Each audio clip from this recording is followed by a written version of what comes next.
castelo forte é o nosso Deus. Muito bem, meus irmãos, nós vamos então dar continuidade ao tema dos decretos. E eu gostaria de relembrar os irmãos, para aqueles que são membros da igreja, que estão incluídos lá no grupo do WhatsApp da igreja, eu inclusive já postei um resumo breve, né, do que nós já tratamos até aqui e dos dois tópicos que nós vamos falar nesta noite. Então, até aqui, nós vimos 5 características dos decretos de Deus, baseados na pergunta número 12 do Catecismo Maior de Westminster, que é ainda a pergunta que define, né, o que são os decretos de Deus. E a resposta é a seguinte: decretos de Deus, atos sábios, livres e santos do conselho da sua vontade, pelos quais, desde toda a eternidade, ele, para a sua própria glória, imutavelmente predestinou tudo o que acontece, especialmente com referência aos anjos e aos homens. Isto, agora nós temos aqui projetado, mas é o 12, viu, Caio, por favor? Se você conseguir colocar aí para nós, a 12. Enquanto isso, eu vou lendo aqui novamente. Que são os decretos de Deus? Os decretos de Deus são os atos sábios, livres e santos do conselho da sua vontade, pelos quais, desde toda a eternidade, Deus, para a sua própria glória, imutavelmente predestinou tudo o que acontece, especialmente com referência aos anjos e aos homens. Bom, agora que nós temos ali projetado, vamos fazer a leitura juntos. Vai nos ajudar a gravar um pouco mais, né, a respeito deste assunto. Vamos ler? Que são os decretos de Deus? Os decretos de Deus são os atos sábios, livres e santos do conselho da sua vontade, pelos quais, desde toda a eternidade, ele, para a sua própria glória, imutavelmente predestinou tudo o que acontece, especialmente com referência aos anjos e aos homens. Então é sobre isso, meus irmãos, que nós estamos estudando ao longo destas últimas quintas-feiras. E nós já vimos o seguinte: nós já vimos, em primeiro lugar, que o decreto de Deus, ele é um decreto eterno, o que significa dizer que Deus, desde antes da fundação do mundo, ele predestinou tudo o que acontece. E aí eu expliquei aos irmãos que a predestinação da qual nós falamos, a qual nós nos referimos, não tem a ver apenas com a salvação, porque infelizmente às vezes as pessoas reduzem o tema da predestinação só à questão da salvação. Mas nós entendemos a predestinação de uma maneira muito mais ampla, ou seja, são todos os atos predestinados por Deus, tudo aquilo que Deus, antes dos tempos eternos, determinou que acontecesse ao longo da história. Então, não só referente à salvação, mas referente a todas as ações das criaturas, ok? E todas essas ações foram, então, predestinadas antes da fundação do mundo, antes dos tempos eternos. Nós citamos o texto de Efésios 1:4, no qual Paulo diz, antes dos tempos eternos, e também 1 Pedro 1:20, que também Pedro diz, antes da fundação do mundo. Deus pré-ordenou, predestinou tudo o que acontece. Em segundo lugar, nós vimos que os decretos são soberanos, o que significa dizer que Deus governa tudo e todos, como um grande rei que detém a autoridade sobre o seu reino. Portanto, nenhum dos planos de Deus pode ser frustrado, exatamente pelo fato de que ele é rei. E tudo aquilo que ele diz acontecerá.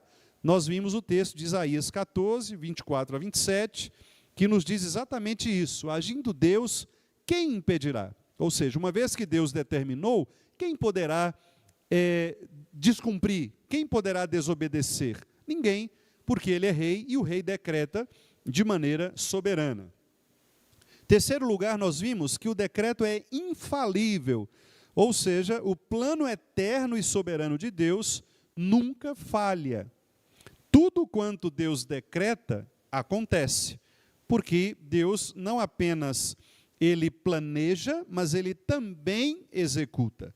E nós citamos, por exemplo, o texto de Atos 2:23, no qual Lucas, que é o escritor de Atos, diz que Cristo foi entregue para ser morto conforme o desígnio do próprio Deus. Então, até mesmo os atos maus dos homens, no caso da maneira como a gente vê, são atos decretados por Deus. Então, o fato de Deus endurecer o coração de Faraó para que ele pudesse escravizar ainda mais o povo do Egito, é também um ato decretivo de Deus e é um ato infalível. Portanto, não há como escapar daquilo que Deus pré-ordenou antes dos tempos eternos. Quarto lugar, nós vimos que os decretos são imutáveis, ou seja, os planos dos homens se frustram, podem ser frustrados, mas os desígnios de Deus duram para sempre, conforme o Salmo 33, versos 10 e 11, que diz exatamente isso, Os decretos do Senhor, ou os desígnios do Senhor, duram para sempre. Tudo o que ele faz durará eternamente. E, por último, nós vimos que o decreto é incondicional, ou seja, o propósito de Deus não é condicionado pela vontade do homem, mas é condicionado somente ao conselho de sua própria vontade. Então, não há o que nós possamos fazer para anular o decreto de Deus. Deus não age conforme a nossa escolha, conforme os nossos caminhos, mas ele age sempre conforme a sua santa e soberana vontade. Então, eterno, soberano, infalível, imutável e incondicional. Estas foram as características que nós trabalhamos até o último estudo. Hoje nós veremos mais duas características. Nós veremos que o decreto de Deus, ele é também específico e ele é também abrangente. Ou seja, são dois conceitos que parecem contraditórios, porque nós falamos de uma maneira específica, mas ao mesmo tempo de uma maneira universal ou abrangente.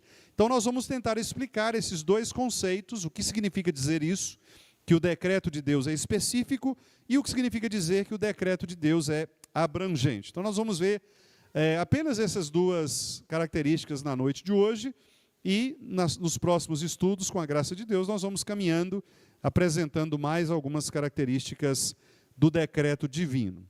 Então vamos lá. O que significa dizer que o decreto de Deus, ele é específico? Pois bem, meus irmãos, significa dizer que Deus decretou cada detalhe de todas as suas criaturas. Cada detalhe de todas as suas criaturas. Ou seja, Deus decretou características distintas de cada um dos seus seres, das suas criaturas. Então eu vou citar aqui alguns textos, algumas situações, alguns casos, e vou pedir aos irmãos para que abramos a Bíblia para conferirmos aí estas referências. Por exemplo, Deus decretou as características distintas das plantas, se referindo, por exemplo, a cada tipo de semente. Vamos ver o que Paulo disse lá em 1 Coríntios 15, versículo 38. 1 aos Coríntios 15, versículo 38.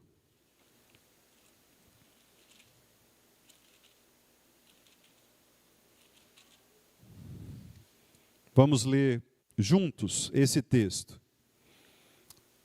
Mas Deus lhe dá corpo como lhe aprouve dar, e a cada uma das sementes o seu corpo apropriado. E depois Paulo vai continuar dizendo, nem toda carne é a mesma, porém uma é a carne dos animais, dos homens, outra a dos animais, outra a das aves e outra a dos peixes. Olha que interessante. Aqui o apóstolo Paulo está reconhecendo, ele está tratando aqui do tema da ressurreição, né? Ele está reconhecendo a diversidade criativa de Deus, ou seja, Deus criou cada um dos seus seres de maneira específica, e ele decretou para cada um dos seus seres algo também específico, também direcionado, distinto.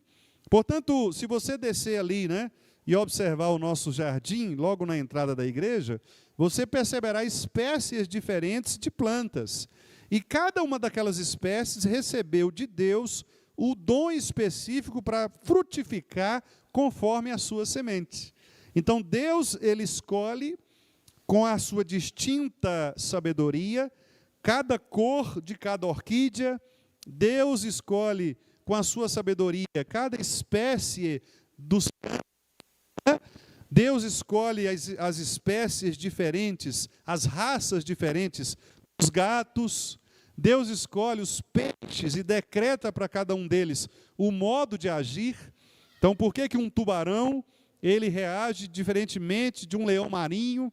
Deus tem todas estas coisas sob controle e ele governa tudo isso conforme o poder específico do seu decreto. Por isso que a palavra de Deus também nos diz que nenhum pardal morre, não é? Cai, se não for da vontade do Senhor. Deus, portanto, controla cada uma das aves, cada um dos peixes, cada animal, não é, que voa por aí, animais que rastejam, é o que Paulo está dizendo. Cada semente, até mesmo o simples grão. Se você olhar o versículo 37, Paulo usa esta expressão. Mas o simples grão, como de trigo ou de qualquer outra semente. E aí ele diz na frente, cada uma das sementes o seu corpo apropriado. Então veja que até mesmo o grão de trigo, né? Deus está ali decretando a formação deste pequeno grão de trigo, que é diferente de um outro tipo de grão. Então isso mostra, irmãos, o poder da especificidade do decreto divino. Deus trata cada um de nós de maneira específica, conforme o nosso DNA, conforme cada detalhe de nossa vida. Vamos ver um outro texto também muito interessante, o texto de Gênesis 24, 44. Gênesis 24, 44.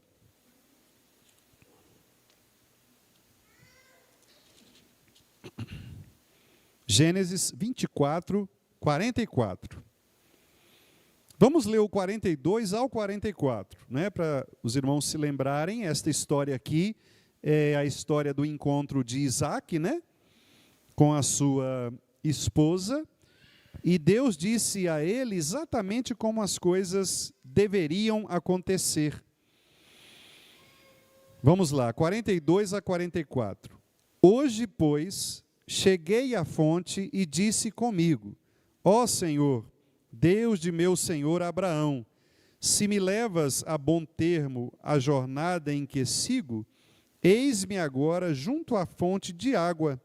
A moça que sair para tirar água, a quem eu disser, dá-me um pouco de água do teu cântaro, e ela responder, bebe, e também tirarei água para os teus camelos, seja essa a mulher que o Senhor designou para o filho de meu Senhor. Aqui Deus está decretando com detalhes a mulher com quem Isaac se casaria.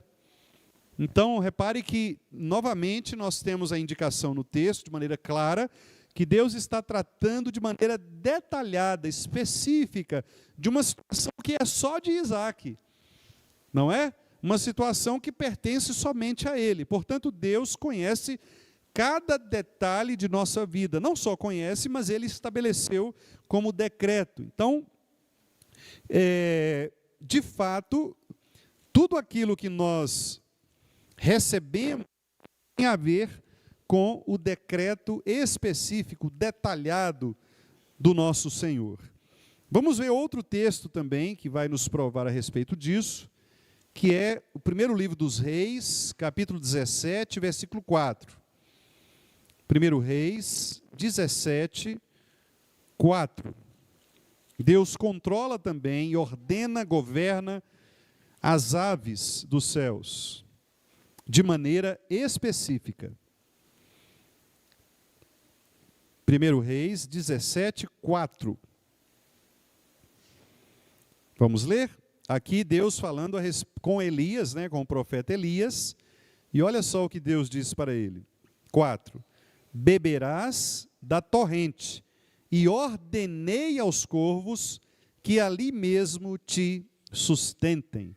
Deus deu ordem aos próprios corvos que alimentassem o profeta. Observe como que isso é absolutamente específico, meus irmãos, de maneira que nós podemos perceber que Deus controla detalhes da vida humana. Vamos ver um outro texto agora, Deus ordenando para a natureza. Vamos ver Jó, capítulo 28, Jó 28,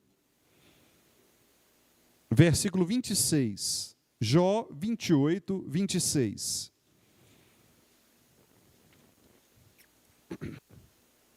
Vamos ler o 5, porque o texto começa, no 25 e vai até o 27. Vamos ler os 3 versículos também para ficar um trecho completo. Jó 28, 25 a 27. Vamos lá. Quando regulou o peso do vento e fixou a medida das águas, quando determinou leis para a chuva e caminho para o relâmpago dos trovões, então viu ele a sabedoria e a manifestou, estabeleceu-a e também a esquadrinhou. Texto também muito interessante, o reconhecimento deste poder decretivo do Senhor de regular o peso do vento. A gente vê, quando acontecem esses fenômenos naturais, os ventos que alcançaram 100 km por hora, 110 km por hora, e você imagina, Deus ali regulando, e mais do que isso, não só agindo naquele momento, mas tendo decretado antes dos tempos eternos aquele acontecimento, que ainda é mais, digamos assim, difícil de encaixar na nossa lógica, ainda é mais complexo, você imaginar que Deus decretou que isso acontecesse no tempo da história e ao mesmo tempo Ele está ali agindo com a sua mão poderosa e governando aquele ato, aquele vento, aquela tempestade. Diz o texto, Ele determinou leis para a chuva, caminho para o relâmpago dos trovões.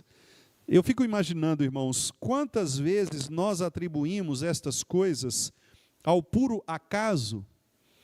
Está chovendo, a gente olha e tem aquele clarão do relâmpago.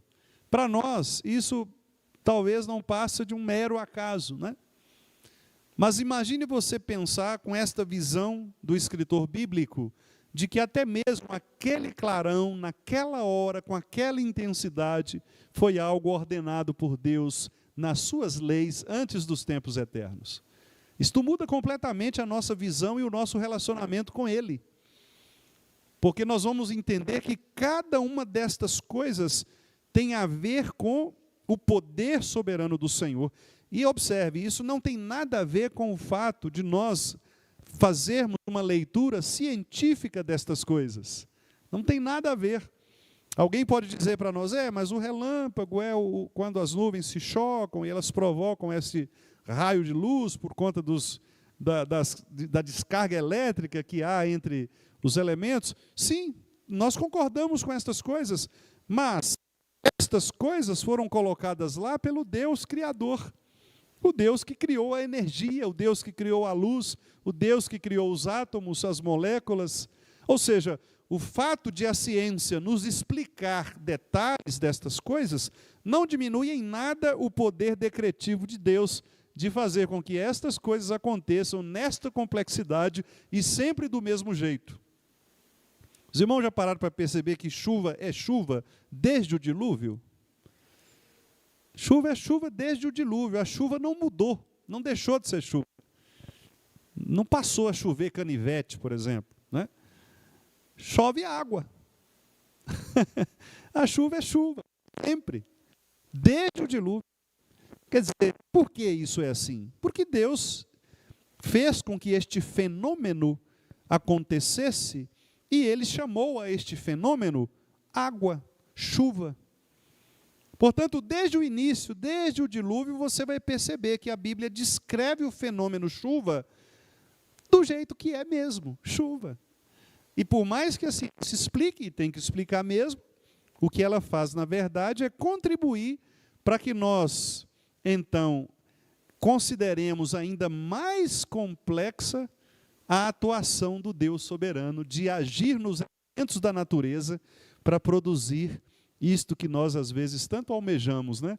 Uma boa chuva para regar a terra, refrescar o ambiente, melhorar a qualidade do ar, não é assim? Sabendo que é decreto nosso Deus. Então, Deus decretou todas estas coisas especificamente, meus amados irmãos.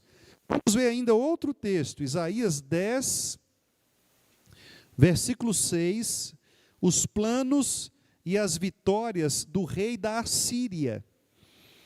Nós estamos em tempos de guerra na Palestina, Israel, a faixa de Gaza, né? E esse texto nos ajuda a entender que Deus, ele decreta, inclusive, estas coisas, que talvez para alguns não se encaixe muito bem na ideia de um Deus que é um Deus bondoso. Mas Deus, ele executa os seus planos, inclusive as próprias guerras, conforme o conselho de sua vontade. E ele decreta estas coisas para que estas coisas também possam tornar ainda mais evidente a sua glória. Então, Isaías 10, ou melhor, Isaías 10, versículo 6, isso mesmo. Vamos ler? Vamos ler o 5 também. Ai da Assíria, cetro da minha ira, a vara em sua mão é o instrumento do meu furor.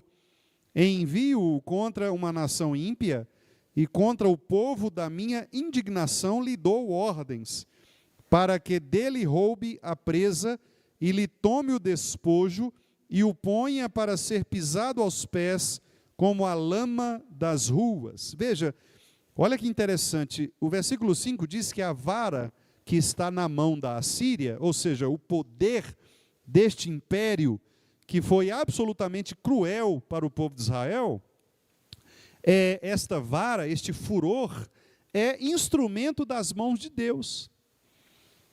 Então, o castigo que o povo recebeu por meio da Assíria, e foi um dos piores castigos que o povo de Israel já recebeu, quando a gente lê o texto de Miqueias, a gente fica chocado com a maldade dos assírios, né? Era um povo extremamente violento, mais do que os babilônicos, inclusive. Os assírios eram extremamente violentos, razão pela qual Jonas não queria de jeito nenhum que Deus convertesse os assírios, os ninivitas, né? Assírios, porque os israelitas morriam de pavor dos assírios, eles tinham ódio dos assírios, por causa desta violência, da fama de maldade, de crueldade, de violência. E Deus está dizendo, olha, a maldade deles contra vocês, eu enviei. Eu estou enviando isto contra uma nação ímpia. Eu vou enviar contra a Síria o meu poder. Ou seja, tanto a vingança, tanto o poderio da Assíria contra Israel, quanto o inverso, que é o que o texto está dizendo, que é a vingança de Deus contra a Síria, são ordenados pelo Senhor. Não é? Então, o que mostra o seguinte, que não há nação que possa subsistir fora do governo, da autoridade infalível e do decreto específico. Portanto, meus irmãos, é Deus quem decreta a eleição de um presidente, a deposição de outro. É Deus quem decreta a guerra em tal lugar. É Deus quem decreta a paz. É Deus quem faz um governo tirano reinar. É Deus quem estabelece um governo pacífico numa determinada nação, Deus é soberano no seu decreto também em relação às nações, especificamente. Então, nós já vimos aqui vários textos, né? Desde as sementes, a mulher com quem Isaac se casaria, os pássaros que foram levar alimento para Elias, os movimentos naturais, chuvas, tornados, relâmpagos, a ordem de Deus específica para países, nações, governos. E por último, nesse tópico, vamos ver Gálatas 1,15, que é agora o tópico da salvação. Deus determina, inclusive, o tempo em que alguém será salvo. Não somos nós quem determinamos a conversão de uma pessoa. A conversão de uma pessoa faz parte do decreto divino, e Deus chamará esta pessoa no tempo que Ele determinou. Paulo diz isso a respeito de si mesmo, em Gálatas 1, versículo 15. Vamos ler? Quando, porém, ao que me separou antes de eu nascer e me chamou pela sua graça, aprouve revelar seu Filho em mim, para que eu o pregasse entre os gentios sem detença. Isso, aí o texto continua, né? Mas o destaque aqui que eu quero fazer é que Deus, Paulo está dizendo, Ele me separou antes de eu nascer. Isto é o processo eletivo. Esta é a pré-ordenação, predestinação. Deus chamou Paulo antes que Paulo nascesse. O separou e o chamou na história pela sua graça, para que ele pudesse então pregar o evangelho aos gentios. Repare que Paulo ele estabelece uma ordem, né? Deus primeiro separa, que é a eleição, antes de nós nascermos. Deus depois nos chama na história e nos revela Cristo, para que nós possamos viver de acordo com o desígnio que estabeleceu para nós. Então, esta é a dinâmica eletiva do nosso Deus. E veja que Paulo está dizendo aqui que, no caso dele, né, foi um chamado específico. Nem todos serão chamados como Paulo foi. Nós vamos ter vocações distintas. Paulo está dizendo, no meu caso, Deus me chamou para isso, para que eu pregasse entre os gentios. Então, observe a especificidade da eleição, né, do decreto. Você foi escolhido para isto. Deus criou você com esta vocação, com esta missão. Este é o seu plano, seu propósito, e você vai executá-lo, né? Então, meus irmãos, esse é o primeiro ponto desta noite, que na verdade é o sexto na nossa lista de características, que é o fato de que o decreto de Deus ele é específico. Então, olhe para você e entenda que tudo aquilo que acontece na sua vida, até mesmo os fios de cabelos de sua cabeça, alguns têm mais, outros menos, né? Naturalmente. Mas os fios de cabelo são todos decretados pelo Senhor. Todos. Cada detalhe de nossa vida. Se nós estamos aqui hoje, nessa noite, nesse horário, é porque Deus assim o determinou. Não é? Deus determina detalhes de nossa vida, de maneira específica. Ok, mas também por outro lado, e aí o segundo tópico dessa noite, é que o decreto de Deus ele é também abrangente, universal. Como assim? No sentido de que todo o universo criado surgiu da execução do decreto divino. Em outras palavras, irmãos, todas as leis da natureza, todos os padrões regulares desse mundo, todos os incidentes da história, todos os eventos pelos quais nós já passamos e passaremos, o tempo de cada circunstância geral, tudo isso foi estabelecido por Deus no seu decreto. Então, é o seguinte, imagine que, eu já dei este exemplo aqui, vou dar novamente, porque isso ajuda muito na compreensão. Todos nós sabemos o que é um quebra-cabeças, né? O quebra-cabeça geralmente é uma paisagem, uma imagem, e você tem ali diversas pecinhas. Então, imagine um quebra-cabeças de 500 peças. Você tem o todo, de maneira que você olha de cima e você percebe o todo, aquela imagem, aquela paisagem, mas ao mesmo tempo você tem cada pecinha isolada, separada. Deus decreta tanto a existência, os limites, o lugar de cada pecinha, como os encaixes de todas essas peças para a formação do todo. Um outro exemplo que eu também dei aqui é um exemplo de um tecido, né? Imagine uma peça de tricô, de crochê, por exemplo, um tapete. Então, a pessoa tecendo começa ali fazendo o primeiro ponto, o segundo ponto que se conecta ao primeiro, o terceiro que se conecta ao segundo e ao primeiro, e assim vai, até formar milhares de pontos para formar aquele tapete grande que você vê de cima. Então, quando nós falamos que o decreto é específico, nós estamos falando que Deus, ele trata cada pecinha do quebra-cabeça, ou cada ponto da toalha, do forro de mesa, ele trata especificamente cada uma dessas pecinhas e cada um desses pontos. Mas, ao mesmo tempo, Deus, ao fazer esta pecinha e este ponto, ele não apenas se restringe a eles, mas ele conecta esta pecinha com todas as outras para formar o todo. Agora, repare, nós somos limitados. Nós não somos nem sequer uma pecinha. Então, nós fazemos parte de uma história toda. E é por isso que, às vezes, nós não conseguimos compreender de maneira específica questões que acontecem conosco. Ontem eu recebi um questionamento de uma pessoa que passou por uma enfermidade recentemente e, na semana passada, se não me engano, ela sofreu um acidente de moto.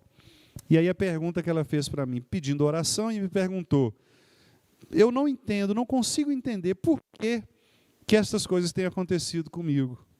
Não é? E às vezes nós não vamos entender mesmo.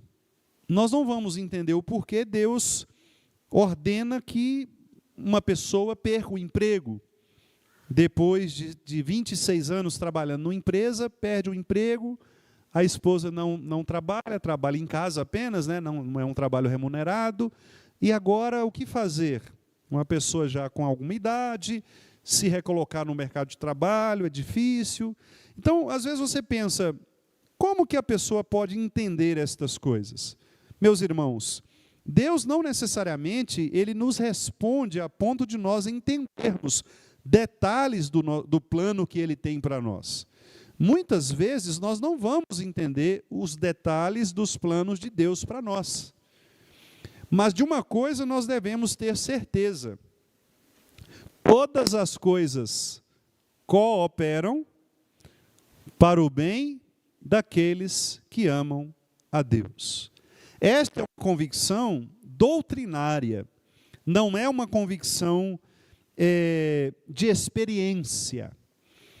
Por exemplo, você chega numa situação em que uma pessoa ela não podia ter filhos, Deus faz um milagre, a mulher se engravida, tem uma gestação razoavelmente boa, mas o filho morre ao nascer.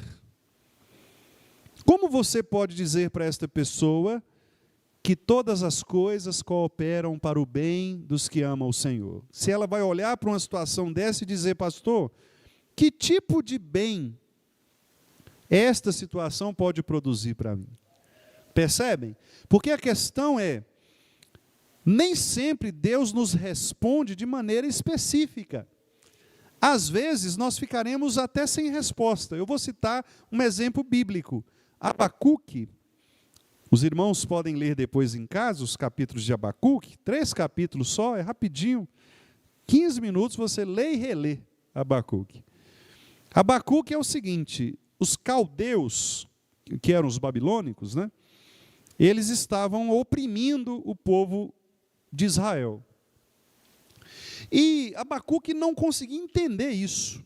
E ele pergunta para Deus duas coisas. A profecia de Abacuque são as duas respostas de Deus às duas perguntas que Abacuque faz, para ficar mais fácil de os irmãos lerem. Você vai ver uma pergunta e uma resposta. Segunda pergunta, segunda resposta. E, finalmente, a conclusão, que é o capítulo 3. Ok? Essa é a estrutura da profecia. A primeira pergunta é: Senhor, por que o Senhor mandou que os caldeus, que são um povo ímpio, mau, inimigo do Senhor, nos castigue? Por que o Senhor escolheu uma nação mais ímpia, uma nação mais pecadora do que a nossa, para nos disciplinar? Eu não estou entendendo. É mais ou menos o seguinte: você tem um líder, que é um líder, vamos supor que você trabalha numa empresa, e o seu patrão, o seu dono ou o seu gerente é um corrupto. Você sabe que ele é um corrupto, você sabe que ele tem problemas, falcatruas na justiça. Aí você comete uma falha simples. Ele vem chamar a sua atenção, te disciplina, te afasta, te dá uma punição. Qual é o seu sentimento? Não, o senhor não tem moral para fazer isso, não. Quer dizer, como é que uma pessoa pior do que eu, numa situação mais problemática, vai querer me disciplinar? É mais ou menos isso que Abacuque está falando. Não tem condições, Senhor. O Senhor está permitindo que um povo pior do que nós nos discipline? Aí Deus explica: Abacuque, calma.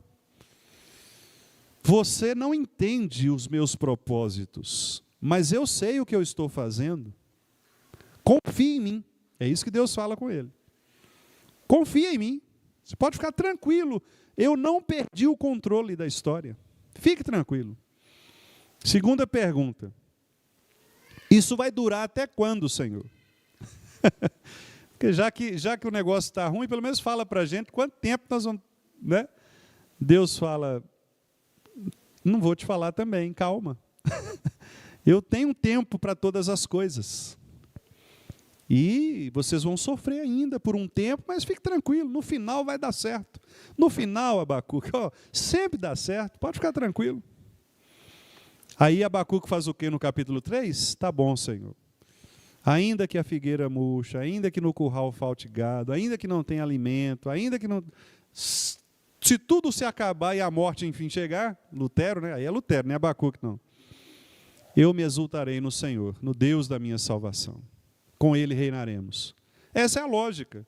Não necessariamente ele entendeu, certo? Mas ele aceitou a soberania decretiva de Deus. Percebem a diferença? O ímpio, ele não entende e não aceita. Ele pode não entender, mas aceita. Porque ele está debaixo de um Deus que já provou o suficiente ser benigno. Então, por mais que nós não entendamos os planos de Deus, como pode uma situação dessa cooperar para o meu bem? Não sei, ainda pelo menos. Mas eu sei que ela coopera, porque o Senhor é bom em todo tempo. Eu preciso descansar nele. Descansa no Senhor. É isso que o salmista disse. Como descansar? Descansar... Oi, filho. Você tem alguma pergunta para fazer? Né? Descansar no Senhor é o quê? É você ter a certeza de que Deus está no controle de todas as coisas. Pode pegar ele aqui, meu bem. Então, meus irmãos, é isso que significa dizer que o decreto ele é abrangente, tá certo? Todo o universo, como eu disse, ele surgiu da execução do decreto divino. Vamos ver os textos? Salmo 148, versículos 5 e 6. Salmo 148, 5 e 6. Salmo 148, 5 e 6. Vamos lá? Louvem o nome do Senhor, pois Ele mandou e foram criados, e os estabeleceu para todo sempre, fixou-lhes uma ordem que não passará. Aqui o salmista está falando da criação, né? Deus está falando do sol, da lua, das legiões celestes, os astros, né? E está dizendo, Deus mandou e as coisas foram criadas. É um elogio à criação. E por que nós estamos lendo este texto? Para mostrar que os padrões estabelecidos por Deus, eles vêm, meus irmãos, desde a criação. Por isso que é muito pernicioso quando o ser humano tenta modificar aquilo que Deus decretou. Por exemplo, Deus estabeleceu os padrões familiares. O que é uma família segundo Deus? Deus estabeleceu isso na criação, tendo criado o homem, a mulher, dito para eles, olha, vocês vão procriar, vocês vão se espalhar. Então Deus estabeleceu o princípio. Quando o homem tenta modificar esta estrutura, ele peca contra o Senhor, ele perverte a criação. Deus criou todas as coisas para determinado fim, diz o texto lá de Provérbios, até o ímpio, para o dia da calamidade. Então, quando o homem ele modifica aquilo que Deus criou pelas leis da natureza, o homem distorce os padrões e, naturalmente, não é? O homem não frustra o plano de Deus, não muda o plano de Deus, porque, inclusive, esta desobediência também é decretada pelo Senhor, mas o que nós percebemos é que Deus faz com que esta desobediência possa estabelecer os limites daqueles que são seus filhos e daqueles que não são seus filhos. Por isso que nós temos a impiedade no mundo, porque a impiedade é a semente de Satanás, a semente da serpente, tentando construir o seu próprio reino, debaixo da ordenação divina. E, ao mesmo tempo, você tem, por outro lado, a semente da mulher, que agora é a igreja, depois de Cristo ter matado a serpente, matado a morte, então agora a igreja. E por isso nós temos esta batalha, né, entre a igreja e o mundo. A igreja que nós estamos falando aqui, os eleitos de Deus, né, que compõem o corpo de Cristo, né, e que então precisam enfrentar a fúria da impiedade que agora se volta contra os membros, né, do corpo de Cristo, ou seja, a igreja do Senhor. Vamos ver outro texto aqui, Apocalipse 4, versículo 11. Apocalipse 4, 11.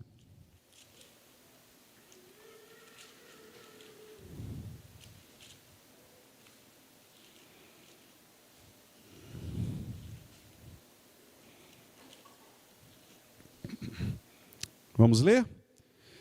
Tu és digno, Senhor, e Deus nosso, de receber a glória, a honra e o poder, porque todas as coisas tu criaste, sim, por causa da tua vontade, vieram a existir e foram criadas.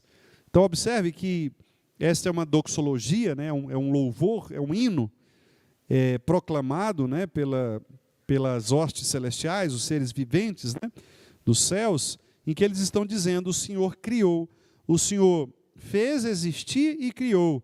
Interessante esses dois verbos, né? Porque parece que existência é a mesma coisa de criação, mas a ideia aqui a existência é quando Deus ordena por sua palavra, porque a palavra ela faz algo existir, e a partir disso Deus estabelece a estrutura desta coisa que passou a existir.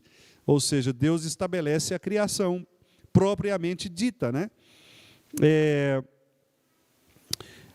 Outro texto, para nós então concluirmos, o texto de Atos 17, 26. Esse é um texto em que Paulo está discutindo com os filósofos de Atenas, e ele então disse, né, a respeito de Deus, algo muito interessante, que é o Deus que não pode ser contido por mãos humanas, o Deus que criou todas as coisas, não é servido por mãos humanas, porque ele não precisa, né? de nada nosso. Ele mesmo é quem a todos dá vida, respiração e tudo mais. Vamos ler o 26? De um só fez toda a raça humana para habitar sobre toda a face da terra, havendo fixado os tempos previamente estabelecidos e os limites da sua habitação. Esse texto é fantástico, irmão. O que Paulo está falando aqui para filósofos. E no contexto da filosofia, entender esta relação temporal e espacial é mais do que para nós. Porque lembra que os filósofos, eles procuravam estabelecer, por exemplo, o que é o tempo, o que é o espaço. Eles discutiam estas coisas da geometria, da geologia. Eles queriam saber, né, com as suas cosmogonias, a origem do mundo, do universo.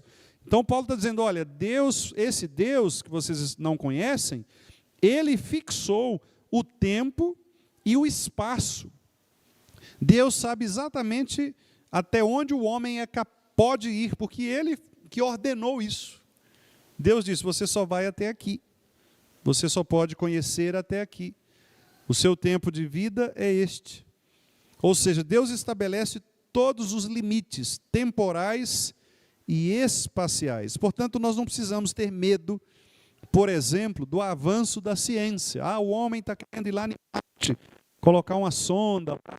Não tem problema não, deixa aí. Porque se ele for, ele está indo porque Deus mandou ele ir. Não tem como o homem ir onde Deus não mandou ele ir. Então, não precisa ficar com medo dessas coisas. O homem está brincando de ser Deus. Meus irmãos, não há como. Lembra da Torre de Babel? Ali os homens estavam brincando de ser Deus. Olha quanto tempo tem isso. Os homens estavam brincando de ser Deus. O que eles queriam fazer? Não era construir uma torre para chegar ao céu? Então, hoje as pessoas são mais evoluídas. Elas querem ir a Marte. Não é? Naquela época elas não tinham naves tão potentes, criadas pela NASA para fazer esse tipo de trabalho. Se tivesse, teriam ido. Não é? Então, nós não precisamos ter medo dessas coisas. Porque Deus é quem governa estas coisas. Deus é quem estabelece, antes dos tempos eternos, aquilo que haverá de acontecer, porque o seu decreto é um decreto abrangente. Todos os eventos dependem do mandamento do Senhor, da ordem de Deus. E agora sim, para finalizar, Lamentações de Jeremias 3:37. 3:37. Guarde esse texto na sua mente e no seu coração, para você repeti-lo todas as vezes que porventura o diabo soprar nos seus ouvidos uma mentira a respeito de Deus, dizendo que ele não tem o controle sobre os detalhes de sua vida. Vamos ler juntos? Lamentações 3:37. Quem é aquele que diz, e assim acontece, quando o Senhor o não mande? Tem alguém que pode fazer o contrário daquilo que Deus estabeleceu? Não. Então, meus irmãos, o nosso Deus, ele é criador de todas as coisas. E antes dos tempos eternos, ele decretou todas as coisas, conforme a sua vontade, para a sua glória. Fez isso antes dos tempos eternos, soberanamente, de maneira infalível, imutável, incondicional, específica e abrangente. 7 características que nós estamos, então, até aqui, trabalhando a respeito dos decretos divinos. Vamos, então, agora repetir novamente ali a pergunta. Que são os decretos de Deus? Os decretos de Deus são os atos sábios, livres e santos do conselho da sua vontade, pelos quais, desde toda a eternidade, ele, para a sua própria glória, imutavelmente predestinou tudo o que acontece, especialmente com referência aos homens, aos anjos e aos homens. É isso. Que Deus assim nos abençoe. Se algum irmão tiver alguma consideração,